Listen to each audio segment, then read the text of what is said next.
আরও একবার সম্মানিত প্রধানমন্ত্রী নরেন্দ্র মোদী মরিশাসের জাতীয় দিবসে প্রধান অতিথি হিসেবে আমন্ত্রণ পেয়েছিলেন নামো। সেখানে তাকে সর্বোচ্চ সম্মানে সম্মানিত করা হয়েছে। শুধু রাষ্ট্রনেতাদের কাছ থেকেই নয়, সাধারণ মানুষের কাছ থেকেও অঢেল ভালোবাসা পেয়েছেন প্রধানমন্ত্রী মোদী।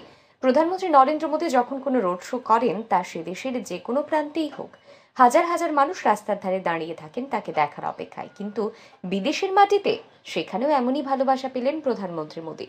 মরিশাস সফরেও প্রধানমন্ত্রী মোদীকে একইভাবে স্বাগত জানানো হলো। কিলোমিটারের পর কিলোমিটার রাস্তা জুড়ে মরিশাসের বাসিন্দারা ভারতের প্রধানমন্ত্রীকে এক ঝলক দেখার জন্য অপেক্ষা করে রইলেন। তাকে দেখে হাত নাড়লেন, ছবি তুলে রাখলেন। গঙ্গা তালাও যাওয়ার পথে মরিশাসবাসীর এই ভালোবাসা পেয়ে আপ্লুত প্রধানমন্ত্রী মোদী।